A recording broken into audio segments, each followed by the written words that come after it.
Dice Eduardo, digo, oye, existe un prejuicio y hasta temor de criticar a Cuba. Es cierto, pero a Cuba es un mito. Y lo hemos hablado muchas veces. Cuba es un mito, fue un mito para la izquierda, fue un mito para mí mismo. Uno soñaba con que Cuba iba a ser verdaderamente paradisíaca y maravillosa y los trabajadores iban a ser los dueños de la riqueza y todo eso. Y para muchas personas es muy difícil mirarse al espejo y decir, toda mi vida he estado creyendo una estupidez. Yo lo entiendo, así como lo discuto, lo entiendo. Es el síndrome de la vida perdida. Creíste sinceramente en algo. Y aquí hay un punto en el que quiero yo incidir, porque los críticos de cierta parte de la izquierda suelen tratar de presentarla en las peores condiciones posibles, porque los mueve el odio, no el interés por encontrar una solución política para el mundo, sino el odio.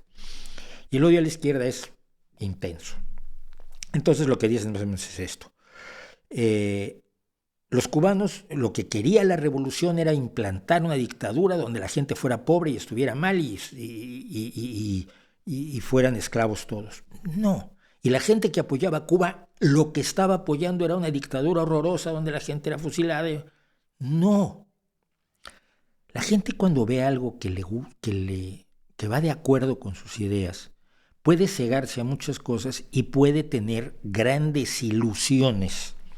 Y Cuba generó ilusiones de independencia, ilusiones de igualdad, ilusiones de justicia, ilusiones de médicos y casas y escuelas para todos.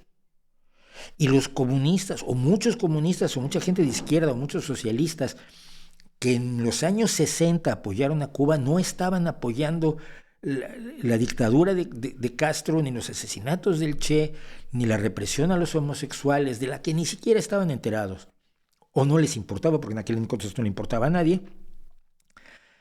Estaban tratando de vivir el sueño y diciendo, es que esto, a partir de aquí se puede salvar al mundo. Y muchos cerraron los ojos, y cierran los ojos hoy a realidades molestas, pero no porque sean cómplices de la maldad, sino porque son víctimas de su propia fantasía de lo bueno. Y yo creo que en ese sentido hay que ser mucho más, no amable, pero asumir mejores intenciones en la gente que opina distinto que nosotros.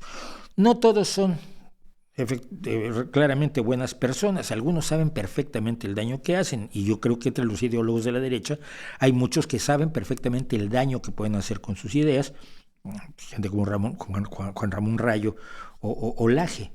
Pero en la derecha hay muchísimas personas que están convencidas de que sus recetas económicas son mejores y van a crear un mundo más justo y más bueno. Y si no asumimos la buena voluntad en la gente de nuestro alrededor y a todos los vemos como enemigos y todo lo vemos como una conspiración horrorosa de los malos contra los buenos que somos nosotros, el diálogo se rompe y colaboramos a la polarización de la política, colaboramos a la vulgarización de la política, colaboramos a que se defienda a un mentiroso como George Santos para evitar que vaya a entrar alguien de la izquierda a ocupar su lugar porque ya no creemos en el juego libre, juego democrático, en la transmisión pacífica del poder y en el juego libre de las ideas más allá de los odios y de las broncas personales. Entonces, en ese sentido, yo entiendo a mucha gente que defendió a Cuba pensando que estaba haciendo bien y que la defiende hoy porque no puede verse al espejo y decir, joder.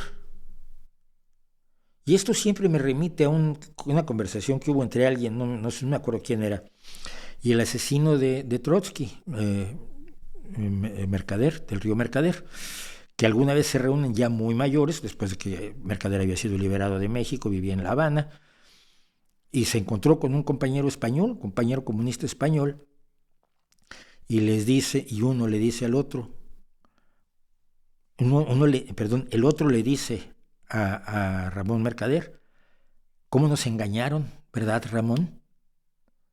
Y Mercader le dice, algunos más que a otros,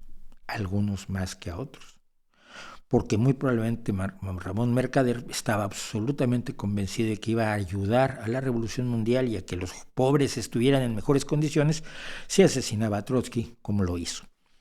Si no tomamos en cuenta ese aspecto humano, y deshumanizamos a todos los que están a nuestro alrededor, mal negocio.